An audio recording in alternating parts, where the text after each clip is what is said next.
Life as You Own It with Mark McDougall and Craig Miller. Remember, you got questions, we've got answers. 800-492-4664. You may not take the time to educate yourself about the single largest investment and opportunity you have, that investment in the roof over your head in real estate. We talk about your home, financing, making investments in real estate. We give you the facts, folks. You know, it's just good old-fashioned horse sense that we like to talk about. And we also throw in some other horse stuff, too, just for fun. I'm Mark McDougall. I'm Craig Miller, a little rough on the voice today. He's a little rough I'll around have the to edges. use the ultra radio voice talk so it masks my throat.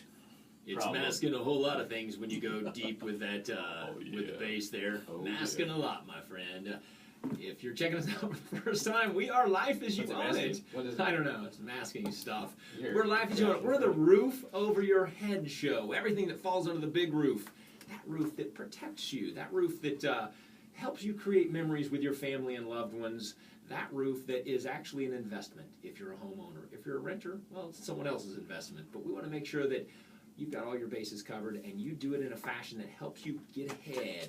You don't want to be chasing. You want to be leading the pack. So what do we cover each and every weekend, Craig? We cover lots of fun stuff. We cover the groceries in the roof over here. I'm just kidding. We cover the roof over here, but we are going to cover all those big things that people spend a lot of money on that we want to help you maximize, be well-informed and empowered, whether it's buying your first home, investing in real estate, doing a remodel project. You might be rehabbing a whole house, building from scratch, you name it. We cover estate planning, taxation benefits, and issues as far as it pertains to homeownership and the other parts of your financial plan. But what we want to make sure you walk away from after listening to Life as You Own It is a greater sense of how you should be applying this knowledge to maximizing that big investment, that home ownership, and how it fits into the rest of that financial portfolio. You got it. Okay, we are in installment 2, our 3-part series. We're calling it Spring Training. Tips, tricks, and to-dos to survive spring and be in shape for summer. So we're right in the middle. Next weekend, you got to check us out for the final installment. Spring training is in full swing on Life as You Own It. This is part 2 of the 3-time series, taking care of the roof over your head. If it's your biggest investment, don't neglect it. Part 1, we shared our springtime maintenance tips checklist. Today, we'll share how to save the most on your utilities bill, update you on what, besides flowers, comes along with those April showers, and Hey, that's a good thing that you're going to be taking a shower. You always have a shower every April, speaking of April shower. I do indeed. Finally. I It's do. going to be nice. I do. I'll enjoy the studio a lot So more. you've done the show now once in the last 6 weeks, and you're getting back into the form. I get to Jack with Yeah, yeah. Well, You're getting back in shape. it out before I start getting it. Yeah, that's right. Give and take, baby. So, Craig, what's spring without taxes? Well, it'd be wonderful if there was spring without taxes, but unfortunately you can't avoid it. It's like cornflakes without the milk. Like Captain without Tennille. Or like Mark without Craig. It is. Folks, last weekend we shortchanged you. I admit, and I apologize. We promised that we'd have some 2014 tax tips for you, and we didn't deliver during the show, but we did post them to the website. I say that as I point to Christian and Rosa nods. Thank you, Rosa. So we got you that information, but not all of you had an opportunity to check out our website. So that's right. All right, and we want to welcome any and all of our new affiliates. I think we've got a new affiliate this week, Craig. Right? Who is it? Who we get on board, Christian? You can catch us on another satellite provider, folks. So if you're driving through the city, hearing us for the first time, call your local station if you're not from that community and say, "We demand Life as You Own It on air." These guys are just hilarious. At least so they hot. think they are. Oh, yeah, well, that's because it's 84 in here. If it is warm in here. That's why right. I'm saying that. I'm sweating. I'm fanning myself. That's right. With the So notes. please, and you've given us feedback, and we appreciate that. You can do so by reaching out to us at 800-492-4664 or questions at lifeasyouownit.com. Remember, not only can you podcast the show, you can catch us on iHeartRadio, you can catch us on a growing number of affiliate AM and FM stations, and you can catch us on YouTube. You can see the goofiness that goes on while we produce this show. And I can tell you, if you're watching right now, I do not have a problem with my hands. I don't. Wow. Some might think I do. Because you use They're them. always moving. Oh, I can't talk without my hands. You want to You shut me do? up? Tie me. Tie me up. Really? Tie my hands up and I can't Well, talk. mine is, it's just silly looking. Isn't it, Christian? Is it, am I... You go a little crazy with the hands sometimes. We should be playing Doing the Hand Jive, Baby. They should do that while I'm talking. You have that on your... Yes, Rosa, that made it on air. Okay, folks, so a lot of You important sing that song information. We're every day, so going of course to move on through here. Yeah, let's do it. So if you're checking us out for the first time, remember, we've got your should you stay or should you go scenarios. And when we come back, we might just have one of those. Oh, we're not taking a break. That was just some hand jive music. That was hand jive. That That's was for right. you because you love that song. So You have it on your iPhone. Yep. So if you call in 800-492-4664, and we will very soon have 24-hour accessibility. If you've got questions, we're here to help you. A live operator standing by will take your call, your question, your concern, and they will get it to Craig or I, and we will personally respond to your request. We may even read it on air. Heck, you can even have the option to record that message, and it will be played on air if you would like it. That sound, we've got to choose it. He's got to sound good. It's got to be good. You've got to say great things about the show and ask a fantastic question. So, all right, Craig, ready to jump in? Let's talk about rates. Let's do it.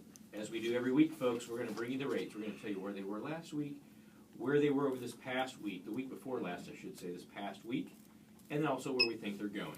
Now, we give you this information based on national average data. It's not set in stone, doesn't mean this is exactly the rate you're going to get on your particular transaction, but there's a few assumptions made with these national averages, and that is a loan amount of about $200,000, 20% or more equity, and excellent credit. Any of those factors that change could affect this overall, but keep in mind, as we preach about, beat you over the head with, and constantly remind you of, those fees and costs are a big factor. In fact, I recommend you pay attention to those before you look at the rate, because the fees and costs can be the very thing that set you back the most. So always pay attention to the fees and closing costs, watch the high fees and points that some lenders charge. With these rates that we're about to share with you, there are some fees and points included, and you need to know that the average points paid over the past week and even the week before, what we've seen for a while, is always hovering right around the 1% or so range, 1 to 1.25. What is a point? 1 point is 1% of your loan amount. So if you're paying 1 point on a $200,000 loan, that's $2,000, not to mention some of the other fees, title fees, appraisal fees, and all kinds of other junk a lender may cram in there. So you've got to watch those fees and costs. Go to lifeasyouownit.com, check out the break-even formula so that you can do the math. It's what it's all about. You got to do the math, make sure that you apply it to your situation. When will I break even on these fees and costs when I do this refinance? Or when comparing a zero-cost loan or a no-cost loan with a high-cost or middle-of-the-road cost loan, moderate cost loan, that'd be a better word, moderate. What's the better deal? How long is one a better deal over the other? I mean, these are just the kind of things that you should be penciling, on a notepad or whatever, and plotting out the right way to do that transaction. So here's where rates are, folks. Average over last week, 4.36 for a 30-year fixed rate mortgage, 4.36. That's versus 4.34 the week before, just a tiny little uptick there. Ironically, though, 15 did the opposite, just a tiny little tick down, 3.36 versus 3.38. 5-year ARM, 3.40 versus 3.39. Very little movement there. And FHA fixed, 4.17 versus 4.19. So, banjo time right there. Is that a banjo? It sounds like a banjo, that song. Anyway, folks, so what's happening with rates? Well, they've been fairly stable. We expect them to be stable through the next week and the week, a couple weeks ahead. You should be, if your transaction makes sense, I kind of feel we're more of a locking bias. If you've got a long-term transaction that's out there, ways you may be able to float that rate out. But if you're going to be closing the next few weeks on a transaction, probably ought to lock in where rates are now. And that's the rates for the week. That's the race If I for the start week. coughing here, I apologize. All right, good timing, Craig. Folks, we're going to take a break. When we come back, we've got your springtime tips on how to save the most on that spring and summer AC bill. Life as you own it. Stay All tuned. right, friends, we are back. Life as you own it. Craig Miller here, nursing the vocal issues with. I did my cough and part to cold. help that throat get better earlier today. I know, So I hope you appreciate are that. feeling better. Okay, folks, so if you're checking us out for Trying the to think first what the time, best comeback would be for I that, don't but know. I'm going to leave that one alone. I don't know, but if you're checking us out for the first time, remember you can get to lifeasyouownit.com. You can catch the archive shows. You can find out what we're talking about. Follow us on Facebook or Twitter, and you can get the latest goings on. We like to share relevant, important information, which is always centered on that big investment you make in real estate, the roof over your head. And again, it doesn't matter if you're a homeowner, an aspiring homeowner, or a lifelong renter. We believe there is value in our show because you can get educated. Uh-oh, what does that mean? You got it. That's should you stay or should you go? We're going to give the scenario. Craig is going to tell you whether you should get the heck out of Dodge or you should stay where you are. Kelly in Tucson, Arizona emailed the following question. I have a home worth about $300,000 with a balance of $220,000. My loan is on a 5-year ARM, but I've not refinanced because the rate has dropped twice since it started adjusting. It's at 2.875 right now. My financial advisor says that my rate could jump way up next year, so I should refinance now. I'll probably move in 3 to 5 years. What should I do? Craig, stay or go? Stay. And I'm Stay. going to tell you why. Stay. I'm going to tell you why. There's a way you could potentially move to a fixed rate loan, and you will increase your rate significantly depending on what term of loan that you want. You'll increase it significantly regardless. But your financial planner is likely wrong unless he has reviewed your ARM rider and he knows exactly what that paperwork says on the note. The chances are your rate, the maximum it can go up next year, is 1%. But do I think the LIBOR index is going to be higher by 1% by next year, this time, or whenever your adjustment goes? No, I don't. I think it'll be very similar, slightly higher, but very similar. So chances are you probably have about a year or so before that ARM will adjust up significantly, and the most it can go up per year on most 5-year ARMs is 1% per year after the first adjustment year. So, I got a question though. The key thing is look at your paperwork because there are Look at your some. paperwork, that's what I'm Their saying. first adjustment she's passed, so we Right. know those are usually the big That's the ones. big one. But a If lot it's of them are gonna 2%, and they're now 5 arms. Now I don't know if you know what 5 arm is, but it's But it fixed for wasn't 5 years 7 and then years fixed ago. for 5 years after. right. You're right. So there's a good chance it's either 1 or 2%, but that's a big difference. If it's 2%, Craig, your advice might be different, You know, or maybe not. chances are it's not going to adjust next year by much, and that's something I'll have to we'll talk about next year and see if I was wrong. But the reality is that it's probably a 5-1 arm, and we have to clarify that. What you'll want to do, like Mark said, read your paperwork. But if it's a 5-1 arm, it means you're going to get a 1 time per year adjustment, and it's probably inside that arm. You'll see that your adjustments are probably 5-1-1 or 5-1-5 adjustments. Or 2%, Yeah. could be 2, and that means that it can go up a max of 2% each adjustment over on that annual adjustment with a lifetime cap of say 5%. But you got to know those. You do. There's the fine print, guys. It'll get you every time. Now, Craig, what about? So Craig said stay, and I won't completely disagree with him.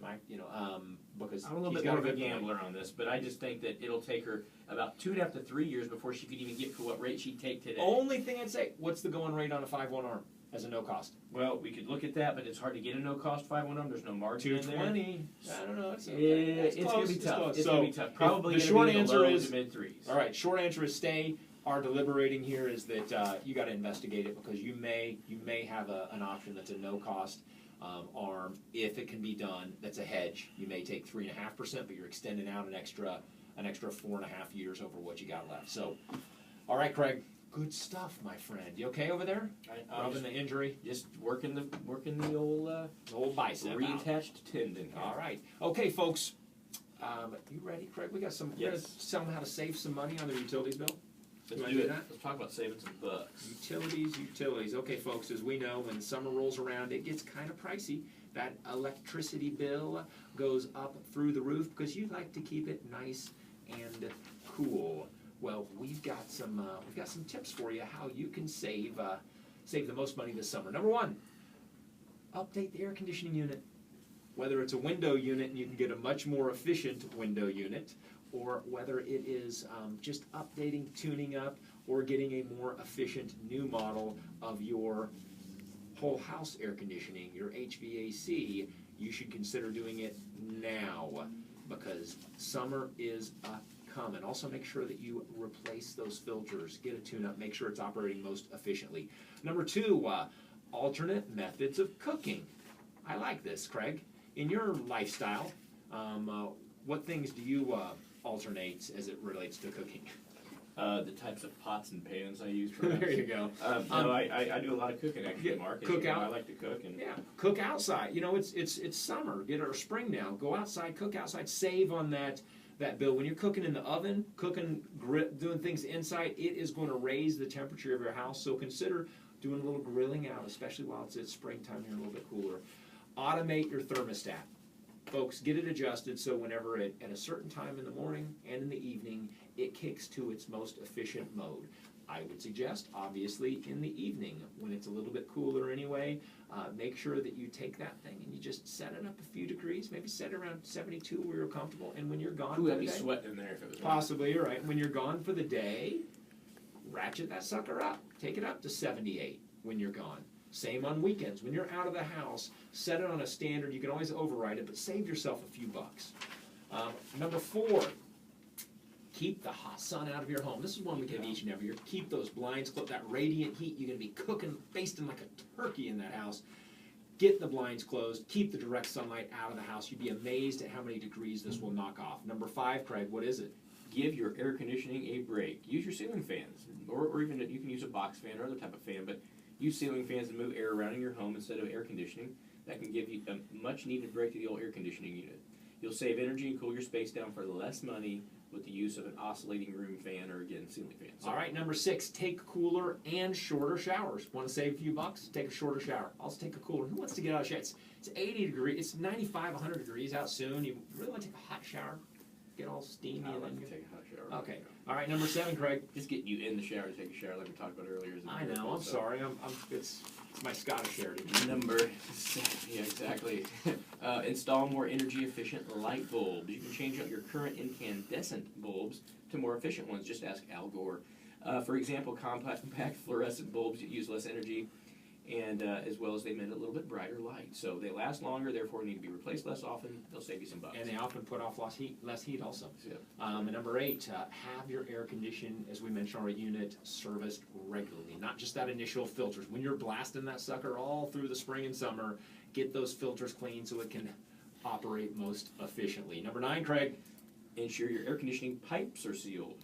We want to get those pipes sealed. So That's examine the pipes and connections. Make sure, as you know, vents in your home are also everything just needs to be nice and tight. So check the caulking between connections, and you should probably have a professional do this. They have leak tests they can use to figure out where the leak is. That's right. You go to Home Depot. Get that insulated pipe. You'd be amazed at how much you might be able to save in just insulating, not just the hot water pipes during the winter, but also making sure that you've got no air leaks. You got that tape, taping it tight so the air is getting where you need Remember it the to old get. putty around the air conditioning, the air conditioning, the hoses and stuff like that. That outside had that like gray putty stuff. I was always used to go around taking it. Oh, yeah, off all yeah, the yeah. neighbors' I air know what you're conditioners talking and make it, about. like Yeah, Play-Doh it was- putty with yep, it. yep. Me and my brother had a big collection of that Make stuff. a ball out of that. Yeah. All right. Number 10 is this is an important one. Spend more time out of your home, especially during the spring where it's more moderate temperatures. But even during summer, you've got plenty of time. You've got plenty of opportunity to spend a little time out of your home where you're saving a few bucks. And folks, remember, go to our Facebook account. You can get these tips. We'll post them there for you. Thanks to Christian and Rosa. All the information you need is at your fingertips. All right, so after the break, Craig, you know what we're going to talk about? Tell me more. I'm going to give you 8 ways to simplify your finances. 8 ways. I love it. You know what number 1 is? You know what number 1 is? I'm not going to say it. I'm going to give it away. I'm going to go and tell you what number 1 is before we take the break. It's give me all your money, and I'll manage it for you. I'll just take care of it. That is a great way for you to simplify your finances. That can't Ready be for number it? 1. That can't be number 1. It could be. Folks, when we come back, we've got those 8 ways to simplify your financial life. We've also got another should you stay or should you go scenario. And we're going to tell you how to save some money on your taxes. Yes, it is tax time. Life is You. All right, we're back. Life is You on it. I'm Mark McDougall. He's The other guy. the other guy. Craig Miller. Craig The one and only Yeah, that is in the studio. thankfully.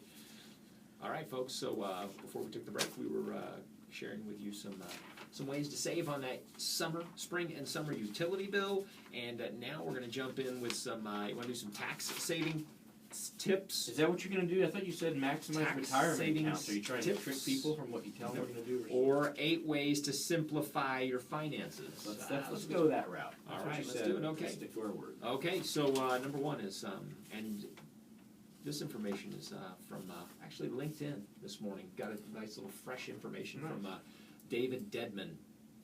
Cool. I don't know. I'm not connected. No, to David. You did. You might be a Dedman. Yeah. Okay, so number 1 is, and I think these are you'll agree with these, Craig. I thought they were pretty good. Number 1 is cash. Yeah, use cash, folks. Keep it simple. Keep it KISS. Use the KISS method. If you're using cash, then you're probably not going to spend quite as much money. You're not going to spend. I can tell you when you go to the restaurant, it's statistically proven you're not going to tip as much. Oh, really? But, yeah. Oh, wow, I didn't know Those that. credit cards, people leave a little more money on the credit card. Sorry to the people in the service industry. If the servers would Breaking know it how to up. break change properly so that they're not trying to force you into either giving them the 10 or the 4 Are you ones. offended, Christian? No. Okay. I think it's funny. There are times that happens. It does. Like my change comes back. I'm like, here's what you're telling me here, ma'am. You're giving me the option of either giving you $4 when I want to give you 6 or the 10. What do you think I'm going to do? I'm going to give you the 4, or I'm going to make you go get more change, and I don't have time for that, so I'm out of there. And you got $4. Roll the dice. That's I what remember, the reason that happens. You know, is when I I'm telling waited you right tables now. in college, I'd roll the dice. I'm like, okay, I had let's say it's a $120 bill that they're bringing me. I'm like, You're gonna I give can them break this 5 into 4 and some change, but if they're not going to give me more than $5, then I'm probably good with nothing.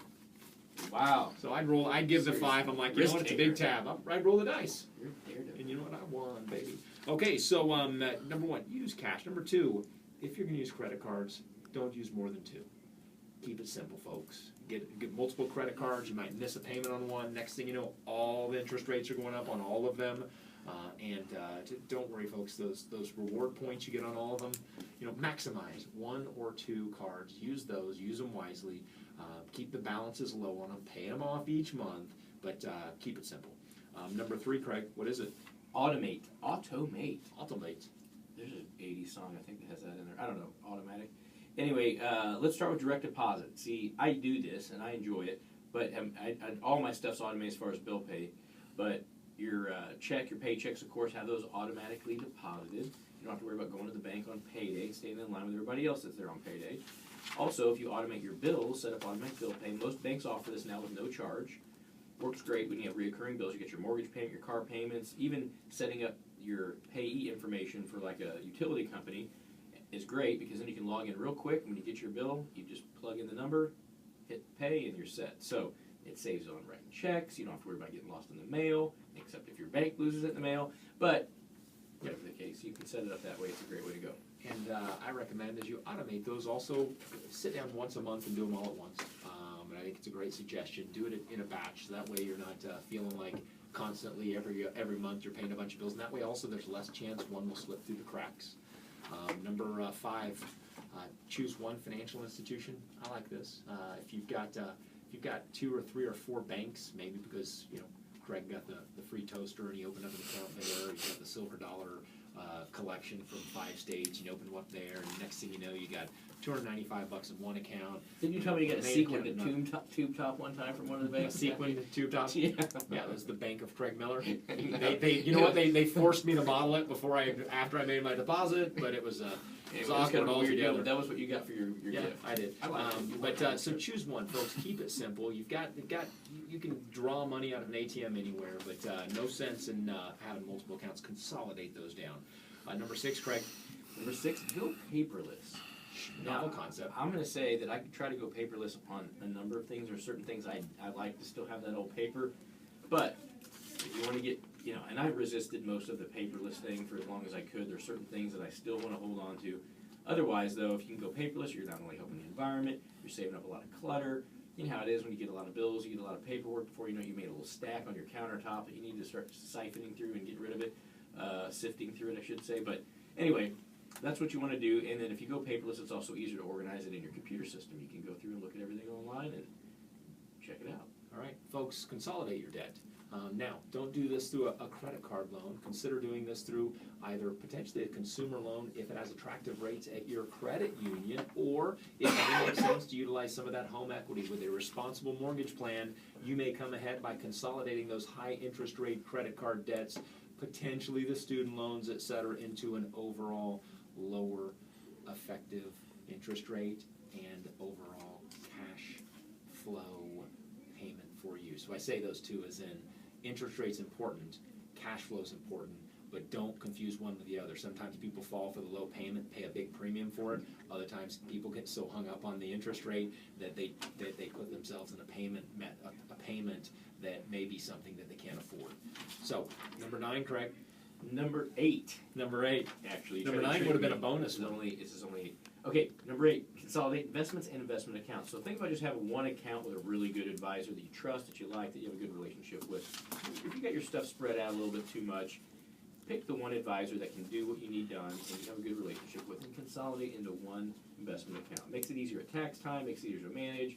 One phone call you got to make when you're dealing with this kind of stuff rather than 2 or 3. All right, Craig, and even though the music isn't playing, I'm going to give another should you stay or should you go scenario. Frank in Kansas City called with this question.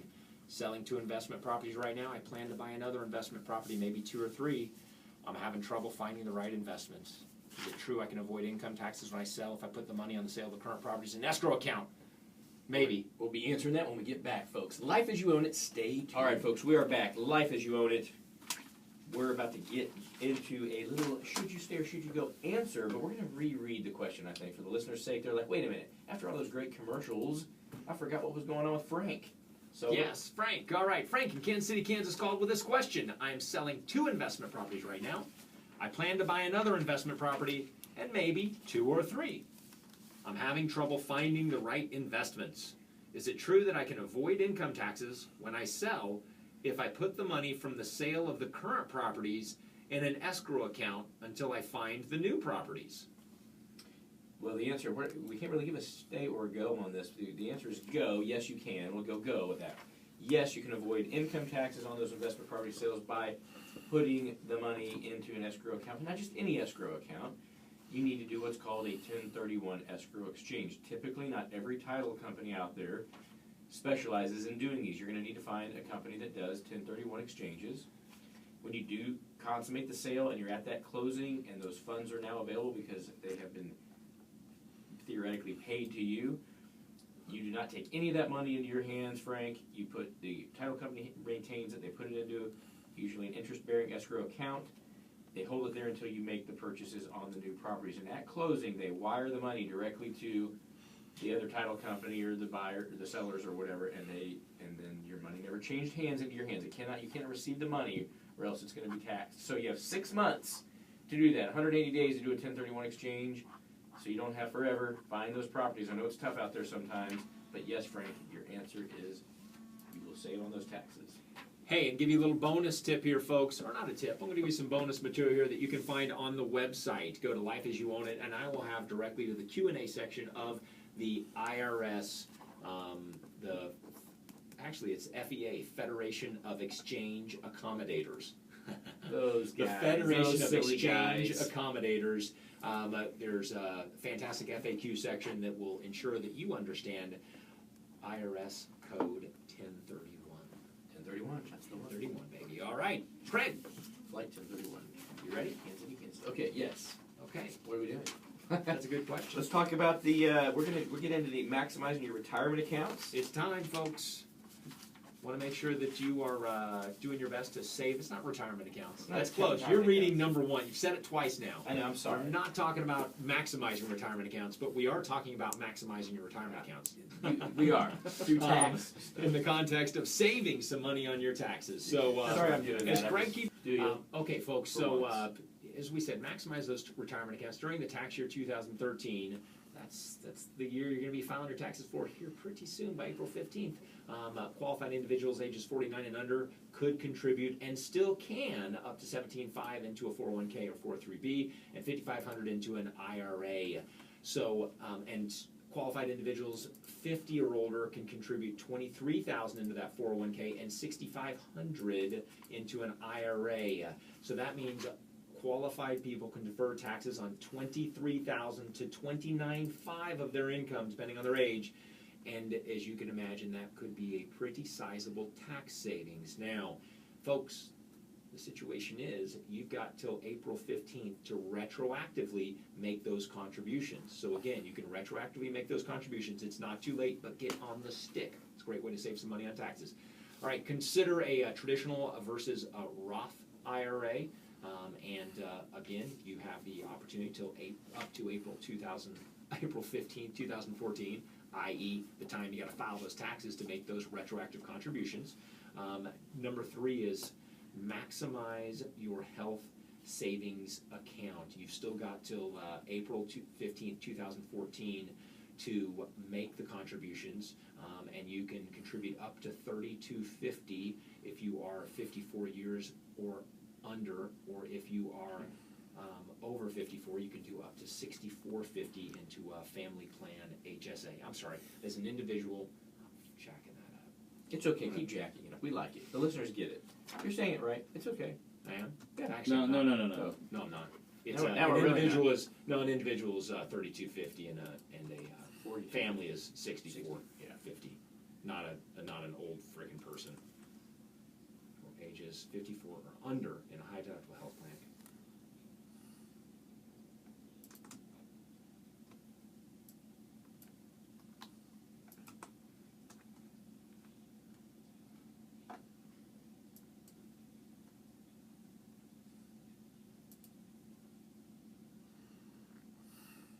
Where? Back it up.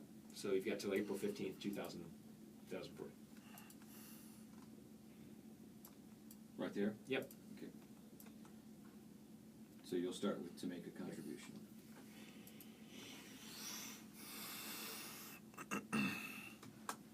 To make the contributions, and if you are 54 years or under and single, you can contribute up to $32.50. If you have a family and you're 54 years or under, you can contribute up to $64.50. If you're 55 or older, you can add $1,000 to both of those. So folks, remember, this is another way to save. You're going to get basically a discount on those health services you pay for. That's 25 to 30%, depending on your effective tax rate. All right, number 4 is buy health insurance. The clock is ticking under the provisions of the Affordable Care Act, Obamacare. The deadline to purchase health insurance is March 31st, 2014, assuming that it doesn't get another extension. Any individual who doesn't carry health insurance by that deadline will face a tax penalty. That tax penalty amounts to 1% of your household income, or $95 per adult and $47.50 per child, up to a maximum of $285 per family. Folks, penalty, so it's not necessarily a way to save taxes, it's a way to save on getting penalized. All right, Craig, number 5. I want to avoid that. You want to cover number at all 5 for us? Number 5, I do want to cover number 5 for you, and Yeah, that flip is to the right next page. here. Yes. Right here in my notes, Mark. File jointly as a same-sex married couple, which is, Mark, this is something that I think you might want to really get a good grasp on here. That's right. Because I have a number of clients, friends, that will file jointly, and I want to ensure that they take advantage of their tax savings. Okay.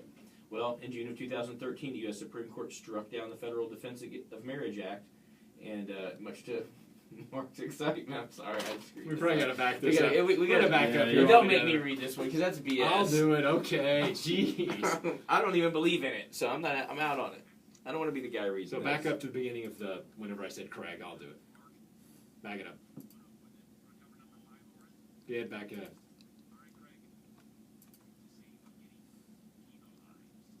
And then I jump, penalized, then I jump right into same-sex Why don't you just take it from there? from after penalized? Yeah. Penalized and then same sex. All right. Ready? All right, number 5. File jointly as a same-sex married couple. In June 2013, the U.S. Supreme Court struck down the Federal Defense of Marriage Act.